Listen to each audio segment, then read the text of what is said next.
Dice, no os afanéis pues diciendo, ¿qué comeremos o qué beberemos o qué vestiremos?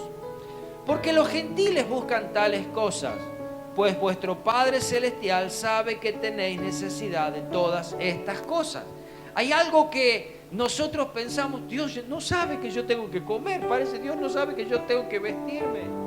Dios no sabe que yo tengo necesidades, que hay que pagar, no sé, la luz, el agua, el colegio, comprarle a los chicos. Dios no sabe, no, sí sabe. Él lo sabe perfectamente, lo sabe mejor que nosotros todavía. Dice, el Padre sabe que tenéis necesidad de todas estas cosas. Versículo 33, mas buscad primeramente el reino de Dios y su justicia.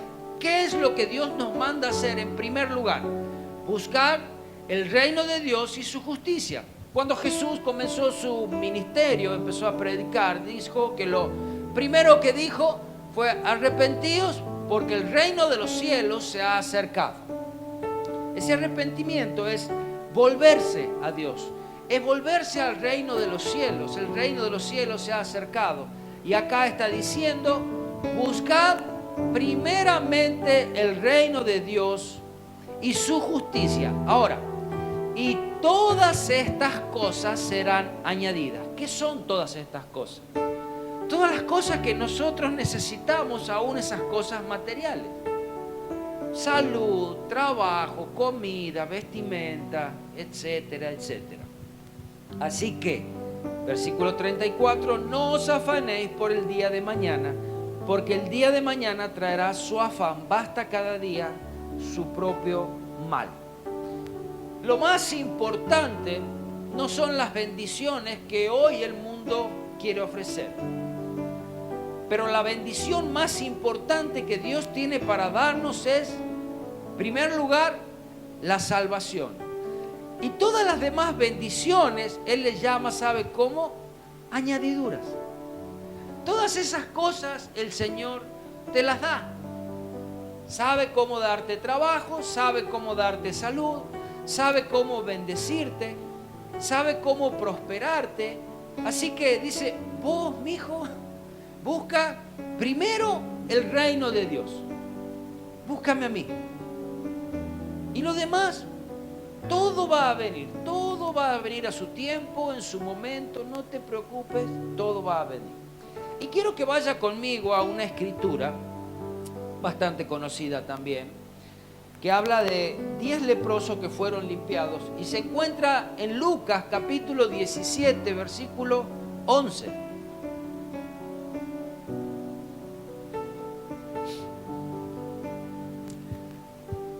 Dice así la escritura: yendo Jesús a Jerusalén, pasaba entre Samaria y Galilea, y al entrar en una aldea le salieron al encuentro 10 hombres leprosos, los cuales se pararon de lejos y alzaron la voz diciendo: Jesús, Maestro, ten misericordia de nosotros. Cuando él los vio, le dijo: id y mostraos al sacerdote. Y aconteció que mientras iban, fueron limpiados. Entonces, uno de ellos, viendo que había sido sanado, volvió glorificando a Dios a gran voz, y se postró en tierra a sus pies, dándole gracias. Y este era samaritano. Respondió Jesús, dijo: ¿no son 10 los que fueron limpiados? ¿Y los 9 dónde están? ¿No hubo quien volviese y diese gloria a Dios sino este extranjero? Y le dijo: levántate, vete, tu fe te ha salvado. Los 10 leprosos fueron limpios, pero 9 no regresaron a agradecer a Dios. Y uno solo fue salvo. Y vamos a ver y tratar de entender lo que significa todo esto. Allí estaba Jesús de camino a Jerusalén, y para pasar a Jerusalén debía pasar por Galilea, por Samaria, y allí estaba en su camino. Dice que al entrar en una aldea, estos 10 leprosos vieron pasar a Jesús, y allí comenzaron a gritarle: Estaban los leprosos siempre afuera de la ciudad. Y ya vamos a entender un poquito más por qué. Ellos estaban en una condición de enfermedad y su enfermedad era también muy contagiosa. Pero cuando se le acercaron a Jesús, mantuvieron aún esa distancia y desde allí le clamaron rogándole: Jesús, Maestro, ten misericordia de nosotros. Por un lado, ellos tampoco le pidieron que lo sane, le dijo: ten misericordia. Dado que a causa de su enfermedad también eran muy despreciados, echados de menos, tirados casi afuera de la ciudad. Ten misericordia. Y Jesús allí les dice algo que hasta parecería un poco raro. No le dijo: bueno, levántense, están en paz, están sanados, vayan en paz, ya son limpios, tu fe te ha sanado. No les dijo eso en ese momento. Entonces Jesús los envía al sacerdote para que los examine. No quedaba cerquita, tenían un camino por delante hasta llegar al templo donde estaba el sacerdote. Dado que el sacerdote era quien tenía esa autoridad, casi como un médico, de declararlos inmundos. Él examinaba sus llagas, examinaba su enfermedad y el sacerdote tenía esa autoridad de decir: usted está enfermo, usted es inmundo. Entonces los enviaban allí afuera de la ciudad, a un lugar donde no esté en contacto con la gente también. A su vez, esta causa de lepra era contagiosa, como ya les dije, pero también era el sacerdote el que los podía declarar nuevamente limpios. Y Jesús era lo que estaba diciendo: vayan al sacerdote, preséntense ante el sacerdote. Ahora Jesús los mandaba de vuelta para allá, pero no saben ellos qué pasaba o qué estaba sucediendo.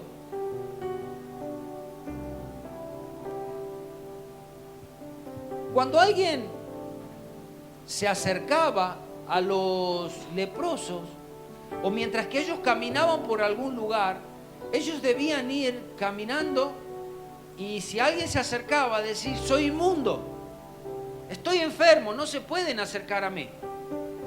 Algo similar a como pasó, recuerda, en la pandemia, que uno ya lo veía con barbijo, al otro ya, algo pasa, este está mal, este está enfermo. Y si estornudaba, unos pasitos para atrás. ¿Vieron cuando algunos estornudaban en el colectivo?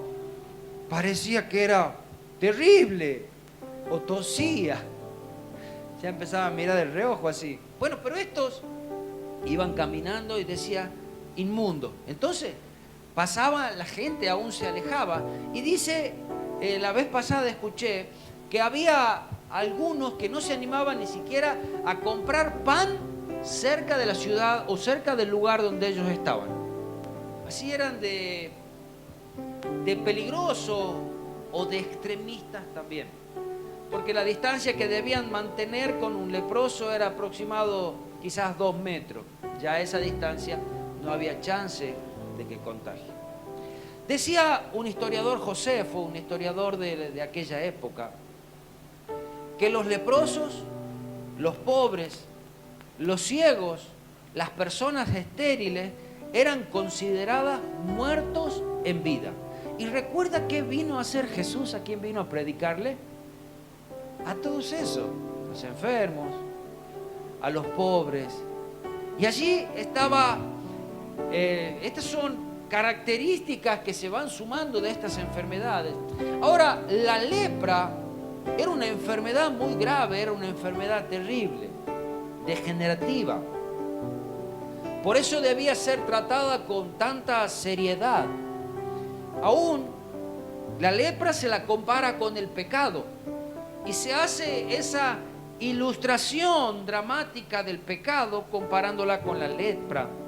Y porque el pecado, aunque no lo crea, ya lo vamos a ver, actúa de la misma manera que actúa la lepra sobre las personas. El pecado actúa también sobre las personas.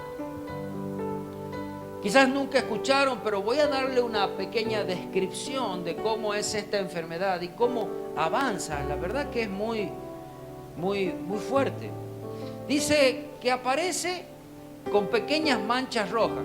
Ahora cuando usted se vea una mancha roja, por favor no diga tengo lepra. Vaya al médico, sí, pero no es tan común el día de hoy. Aparece como pequeñas manchas rojas. Después de poco tiempo se hacen más grandes y empiezan a volverse blancas. Dice, su apariencia es blanca o blanca brillosa. Muy pronto, esas manchas se esparcen por todo el cuerpo, el pelo comienza a caerse, primero el pelo de la cabeza, luego el de las cejas, pero la enfermedad continúa avanzando. Mientras las cosas empeoran, las uñas de las manos y de los pies se sueltan y comienzan a pudrirse. Eventualmente se caen. Luego las uniones de los dedos y de los pies comienzan a pudrirse, se caen pedazo a pedazo. Las encías empiezan a encogerse a tal punto que no pueden mantener los dientes y comienzan a caer. Cada uno de los dientes se pierde. La lepra continúa comiéndose la cara hasta que la nariz literalmente se pierde. Y el paladar y hasta los ojos se pudren. La víctima se echa a perder literalmente hasta la muerte. Así es esta enfermedad. Así comienza quizás con una mancha y termina con la muerte de la persona. La lepra es como el pecado en muchos sentidos. Se parece tanto. Los antiguos rabinos dicen que consideraban al leproso como si fuera alguien que ya estaba muerto. Ellos decían, bueno, no, ya quédate allá, si ya está casi muerto. Considerate inmundo y si alguien se acerca, más vale que vos le grites que sos un inmundo. Advierte, la lepra es como el pecado, ya que comienza como si fuera nada. Tengo una manchita roja, no pasa nada. Una canita al aire, es un pecado chiquito. Siempre empieza así como pequeño, como que no pasó nada. Dice, no produce dolor en su primera etapa. Crece lentamente. Qué parecido que es al pecado. Si hice esto y no pasó nada, hago lo otro, posiblemente no pase nada. Y va uno agravando el pecado en su vida. Y la verdad que va hasta creciendo lentamente y capaz que ni cuenta se da. A menudo puede como relajarse un momento, pero esa enfermedad continúa o regresa. Dice que va adormeciendo los sentidos donde uno no puede sentir el área que está afligida. Eso pasa con esta enfermedad. Digamos, se va adormeciendo las extremidades, los pies, y va como adormeciéndose. Esto sucede también con el pecado. Va adormeciendo, va matando nuestros sentidos. De pronto ya no me interesa si yo amo o no amo, si hago mal o no hago mal, si robo o no robo, si miento o no miento. Ya de pronto es tan normal. Y como que no pasa nada, está todo bien. Pero esta enfermedad del pecado causa decadencia y causa deformidad. Le da a una persona aún esa apariencia de muerte. ¿Cuán parecida que es al pecado la lepra? Pero volvamos a aquellos 10 leprosos que ahora estaban de camino al sacerdote, de camino al templo. Y me imagino este grupo de 10 hombres que cuando venían alguien, inmundo, inmundo, inmundo, tenían que pronunciarse inmundo para que el que venía o el que los cruzaba pueda apartarse de ellos. Y mientras que ellos, Jesús les había mandado que vayan al sacerdote, tenían que ir pronunciando, podríamos decir, su enfermedad, declarándola. ¿En qué momento fueron sanos del camino? No lo dice. No lo dice si al hacer el primer paso o si al hacer el último paso. No lo dice. Pero algo sucedió en ese camino. Una sanidad a su paso. Algo sucedió, una sanidad divina. Una sanidad aún progresiva. Porque si ellos, al momento que Jesús les dice vayan a presentarse al sacerdote, se mirasen, si estoy igual, voy a ir, me va a decir, anda, sos inmundo. Pero no, obedecieron. Mientras iban, fueron limpiados. Este milagro ilustra esta sanidad como un proceso.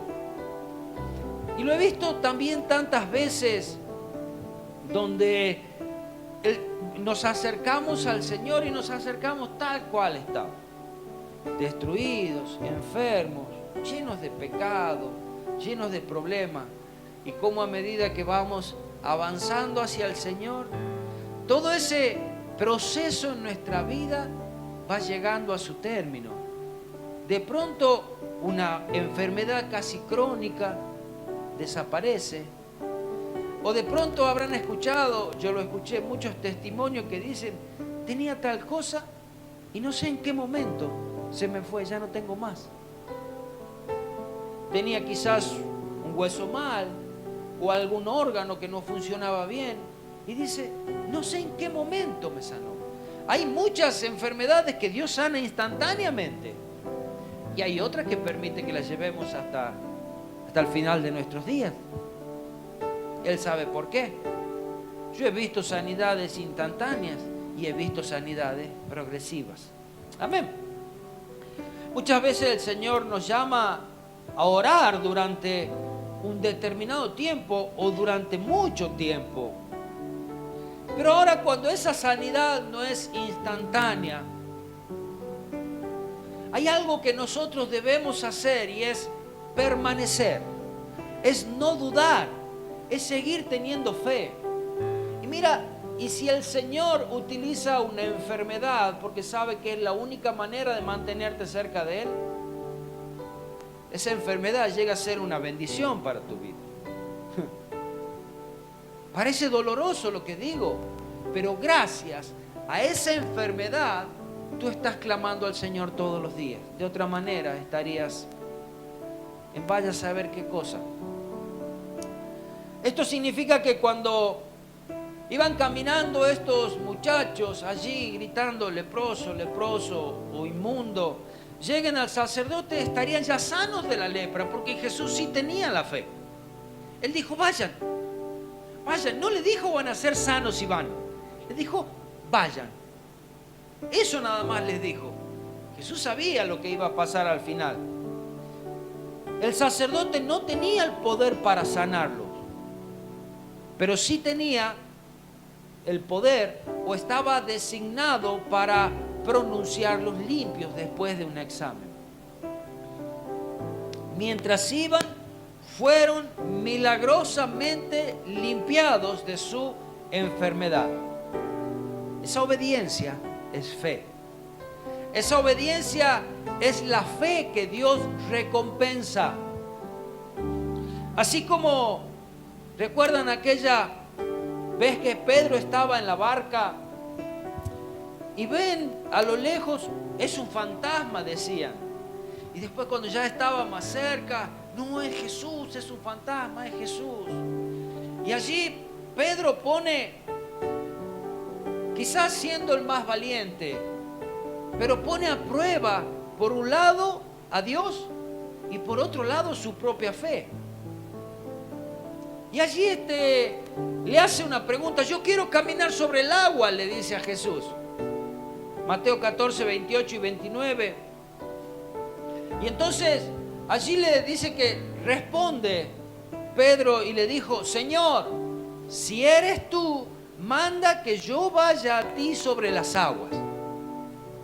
Cosa difícil esta, ¿no? Capaz que Pedro se le cruzaba por la cabeza, no va a venir quizás tipo esas tablas de surf donde yo voy a poder ir a Jesús así, un dron me va a levantar, no sé, que se la arregle Jesús, de pronto habrá pensado él, ¿no? Manda a que yo vaya a ti sobre las aguas. Y Jesús le dijo, ven. Así nomás, Jesús. Pará, me tengo que poner las botas, las hojotas esas para nadar, tengo que hacer algo más. Ven, le dijo, ven. Fue la única orden, así como le dijo a estos leprosos, vayan al sacerdote, aquí le estaba diciendo, ven. Y descendiendo Pedro, allí comenzó esa fe. Allí esa fe se puso en acción. Y dice, y descendiendo Pedro de la barca, andaba sobre las aguas para ir a Jesús. Amén. Miren cómo esa fe a la obediencia de Dios da los resultados que nosotros necesitamos. Pero es esa fe puesta en acción. Por eso la fe no es por vista. Ahora si Pedro hubiese visto, no, aquí hay unas piedritas, entonces voy a ir caminando por aquí, ¿por qué? Llegar a Jesús. No había nada. Solamente puso su mirada en Jesús. Porque dice que cuando quitó los ojos de Jesús, comenzó a hundirse. ¿Cómo actúa la fe? ¿Cómo actúa la obediencia? Mientras tú pones tu mirada en Jesús, vas a poder caminar. Cuando quites tu mirada, te vas a comenzar a hundir. Aún así, Pedro, clamando al Señor, Él lo rescató. Tuvo misericordia de él. Amén. Su confianza en Dios, nuestra confianza en Dios, debe ser así. Debemos tener esa confianza y esa fe antes de que suceda. ¿Y sabes por qué? Porque tan solamente porque Él lo dijo y yo lo creo. Y comienzas a caminar allí en fe. Si Él te dijo que serás sano, serás sano. Comienza a caminar. Si Él te dijo que vas a crecer en tu vida, comienza a caminar, que vas a ser su hijo. Créelo, eres su hijo. No te detengas, continúa, persevera. Hay otra historia de un leproso. Hay otras más, pero este era un general de un ejército. Él se llamaba Naamán. Segunda de Reyes, capítulo 5, versículo 1. Este era un leproso. Y dice la historia que estaban allí, Naamán, bueno, ya estaba leproso, y de pronto lo escuchó su sierva y le dijo, hay alguien que puede sanarlo. Es Dios, bueno, a través del profeta Eliseo que se encuentra en tal lugar. Bueno, voy a ir allá. Dice, Segunda de Reyes, capítulo 5, versículo 1, Naamán, general del ejército del rey de Siria, era varón grande delante de su señor y lo tenía en alta estima. Mire, quizás el general más importante que tenía este rey, y ahora estaba enfermo, porque por medio de él había dado Jehová salvación a Siria. Era este hombre valeroso en extremo, pero leproso. ¿Alguna vez vieron? No te imaginas cuando tienes tu hija y eres cristiano, papá conoció un muchacho, o al revés, una muchacha. ¿Te imaginas de linda que es? Inteligente, es el mejor promedio en el colegio, una hermosa familia, y todas las cosas los atributos que uno exige, ¿no? Pero no es cristiano, algo parecido. Falta el pero, ahí está el pero leproso, pero es pecador, pecadora. Entonces, allí comienza el camino a encontrarse con Eliseo.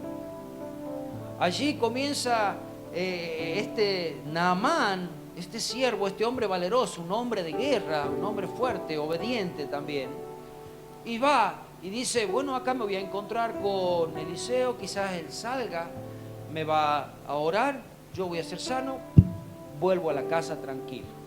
Versículo 9, y vino Naamán con sus caballos y con su carro y se paró a la puerta de la casa de Eliseo. Allí estaba en la puerta, bueno, esperando que lo atiendan. Versículo 10, entonces Eliseo le envió un mensajero diciendo, ve y lávate 7 veces en el Jordán y tu carne se te restaurará y serás limpio. ¿Cómo esta persona tan importante ni siquiera va a salir Eliseo a saludarlo? Agarró y mandó a su siervo. ¿Quién hay de pronto el siervo de Eliseo? Ahí te buscan, es Naamán, el siervo del rey. Te busca. Dile que vaya a lavarse en el río Jordán 7 veces. ¿Cómo? ¿No me va a salir a recibir? Eso tenés que hacer, eso me dijo. Imagínate la bronca del muchacho de Naamán. ¿Cómo me va a faltar así el respeto? ¿Quién se cree él que es? ¿Quién se cree que soy yo? ¿Qué se piensa? Bueno, versículo 11. Y Naamán se fue enojado. Ahora estaba enfermo y enojado. Se fue enojado diciendo, he aquí yo decía para mí, saldrá él luego y estando en pie invocará el nombre de Jehová su Dios, alzará su mano, tocará el lugar y sanará la lepra. Eso pensaba él que iba a suceder. Pero sabe, Dios no hace las cosas como nosotros queremos. Él las hace como Él quiere. Amén. Eso es algo que siempre lo tenemos que saber. Si Dios te manda, ve por la derecha, ve por la derecha. Si te dice camina, camina. Si te dice no lo hagas, no lo hagas. Versículo 12. Y allí estaba este Naamán enfurecido, burbujeando, enojado. Y allí estaba también su siervo. Y hablaba con él y le decía, Habana y Farfar, río de Damasco, ¿no son mejores que todas las aguas de Israel? Si me lavare en ellos, ¿no seré también limpio? Y se volvió y se fue enojado. Seguía enojado. Mas sus criados se le acercaron y le hablaron diciendo, Padre mío, si el profeta te mandara alguna gran cosa, ¿no la harías? Como diciendo, si te pediría algo más grande, más importante, ¿lo harías? Y sí, sí lo haría. Pero bueno, te ha pedido algo sencillo. Te ha pedido que vayas al río Jordán, que te sumerjas 7 veces. ¿No sos capaz de obedecer eso? Bueno, sí. Entonces, versículo 14. Él entonces descendió y se zambulló 7 veces en el Jordán, conforme a la palabra del varón de Dios. Hasta contra su voluntad fue, pero obedeció a la palabra. Y también es importante esto, ¿no? Señor, no es quizás lo que yo quiero, pero voy a obedecerte a lo que me dijiste. Voy a obedecerte a tu mandamiento, voy a obedecer a lo que me pides. 7 veces se zambulló en el Jordán conforme a la palabra del varón de Dios. Y su carne se volvió como la carne de un niño y quedó limpio. Mira, me imagino a este Naamán. Se zambulló 1 vez, 2 veces, 3 veces. Quizás iba en la 5ª vez. Se mira su piel. Pero estoy igual, este es un embustero. Mira lo que me mandó a hacer. 6 veces. Salió, estaba igual. No pasó nada. ¿Será verdadero su Dios? ¿Será verdadero lo que dice? Te dijo 7, no 6.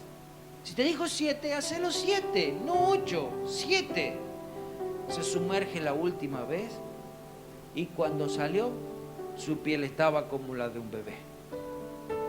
Obediencia, obediencia. Y así llegó la sanidad sobre su vida.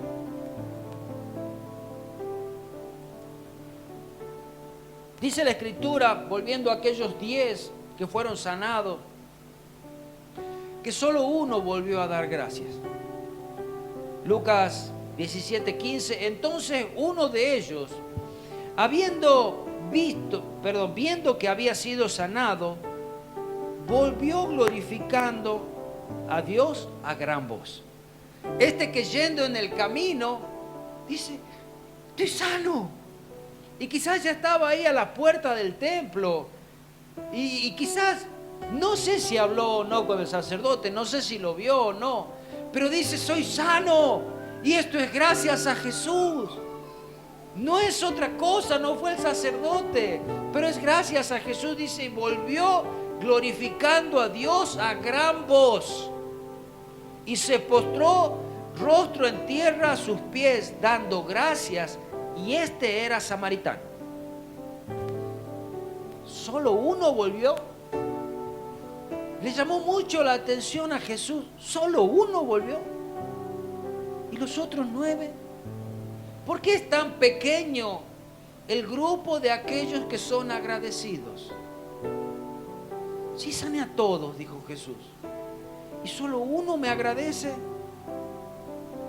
Y aún este samaritano lo expresa allí Lucas, porque ellos eran despreciados por los judíos. Era un pueblo que se había juntado con los gentiles, eran los samaritanos, y eran totalmente despreciados por los judíos. Y por algo Lucas lo aclara allí. ¿Sabes por qué? Porque la gracia de Dios se extiende para todos. La gracia de Dios no es solamente para los judíos como ellos pensaban, que Dios estaba solamente para ellos. No, Jesús vino a romper con todas esas tradiciones, ideología y cosas raras que eran exclusivos de ellos y que iban a hacer lo que querían con ellos. Es más, ellos mismos no creyeron en Jesús. De tantas cosas que pusieron, de tantas leyes, de tantas tradiciones, ni siquiera creyeron en Jesús. Dice: a los suyos vino y los suyos no le recibieron. Pero este samaritano volvió a agradecerle. Se postró en tierra, la máxima expresión de adoración y de humillación, a los pies de Jesús, el lugar verdadero de adoración, donde tú puedes decir: Señor, yo sin ti no soy nada. Yo reconozco que tú eres mi Dios, mi Salvador, mi sanador. Tú lo haces, yo solo no lo podría hacer. Y allí Jesús le pregunta: ¿no eran 10 los que habían sido limpiados? ¿Dónde están los otros 9? ¿Ninguno de ellos volvió a dar gloria a Dios? Cuando viene la sanidad, debemos expresarnos con alabanza, con gratitud, con adoración hacia Él. Y cuando llega la sanidad o la bendición o las añadiduras que Dios nos da, no seas como los 9, no seas como aquellos que no se van, no vuelven a agradecer a Dios. No seas de aquellos que, bueno, es tu trabajo, lo tenías que hacer, te pusiste la chapa de Dios, bueno, hacelo. No, es Dios grande, es un Dios de amor, es un Dios de misericordia. Y allí Jesús tuvo misericordia, amó a este samaritano y dio una bendición mayor de la que pudieron recibir los otros. Mira, dice: mirando al samaritano, el Señor Jesús le dijo: levántate y prosigue tu camino, tu fe te ha sanado.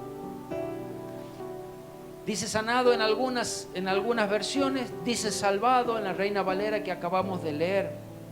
Solo un pequeño porcentaje, y este grupo pequeño aún agradecido, son los que verdaderamente pueden heredar las riquezas de Cristo.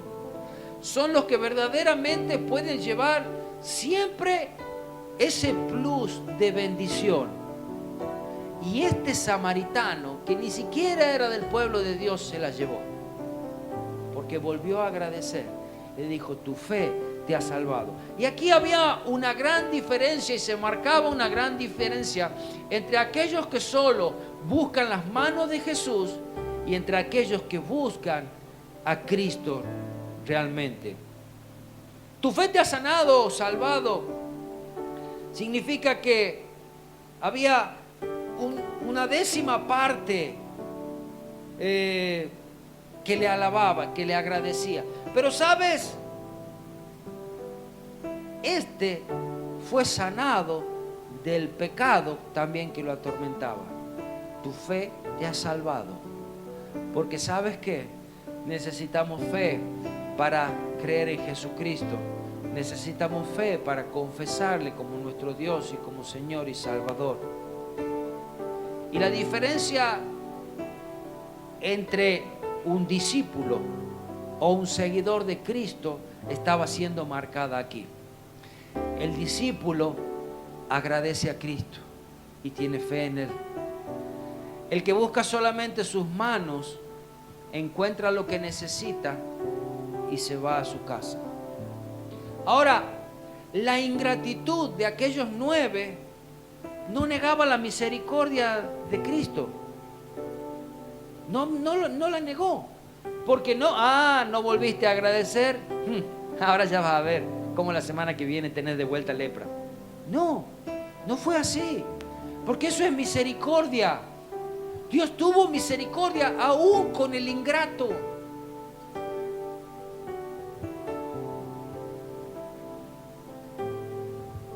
Pero sí, esa ingratitud le impedía convertirse en un discípulo. Por eso Jesús esperaba a esos corazones agradecidos. La fe de este samaritano jugó un papel tan importante en su curación. Porque yo creo que más allá de esa sanidad, tanto física, fue la sanidad del alma. Y así como esa mujer samaritana que encontró a Jesús en el pozo, me dijo todo lo que había en mí. Y me imagino a este samaritano ahora, quizás volviendo a su ciudad, a su familia. Me encontré con Jesús, sanó mi lepra, sanó mi corazón. Ahora es mi Dios. Amén.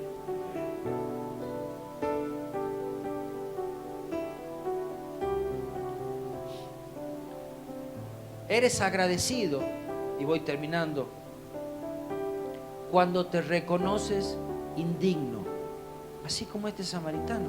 Imagina, estaba allí tirado al costado de la ruta, a la entrada de una ciudad. Nadie lo quería, no lo querían ni ver, no querían pasar cerca de él.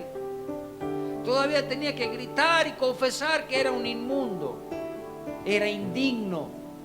Pero allí Jesús tuvo misericordia de él. Ahora, eres agradecido cuando sabes que solo fue por gracia. No hiciste nada para recibirlo. Fue gracia, fue misericordia. Porque Jesús obró con misericordia. Ellos le dijeron, ten misericordia de nosotros. Y así obró misericordia. Y eres agradecido cuando sabes que tus muchos pecados te son perdonados. ¿Recuerdan esa mujer que quebró el vaso de alabastro? Lavaba los pies de Jesús con sus lágrimas, los secaba con su cabello. Y Jesús dijo, ella es así porque sus muchos pecados le son perdonados. Adoras a Dios, crees, agradeces cuando sabes que Dios ha tenido misericordia contigo. Amén. Señor, te damos gracias por tu misericordia.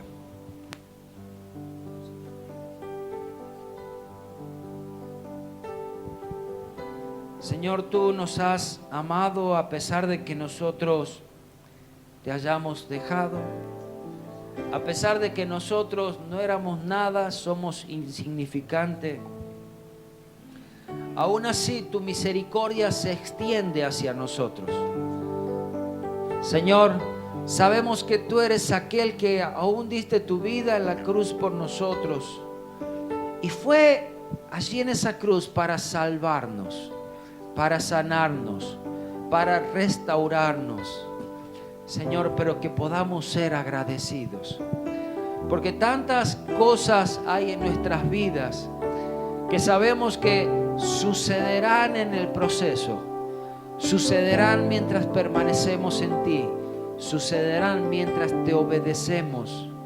Señor, danos esa fuerza y esa valentía. Señor, y aún en tantos de nosotros que tú ya has puesto tu mano de sanidad, ya has puesto tu mano de restauración. Señor, nos resta solamente ese proceso de seguir alabándote, de volver a ti, de agradecerte, de bendecirte, de seguir obedeciéndote. Señor, ayúdanos a entender cada día más lo que es tu gracia, lo que es tu misericordia, lo que es tu perdón. Señor, seas tú exaltado en nuestras vidas y te doy gracias una vez más por todo lo que tú haces. Gracias por lo que haces en nuestros cuerpos, gracias por lo que haces en nuestros espíritus, gracias por lo que haces en nuestras familias, en nuestros hijos, en nuestras esposas, en nuestros esposos, en nuestra congregación. Señor, queremos ser agradecidos, hijos agradecidos, hijos que caminen junto a ti, hijos que te obedezcan, porque sabemos que allí también son esas bendiciones añadidas.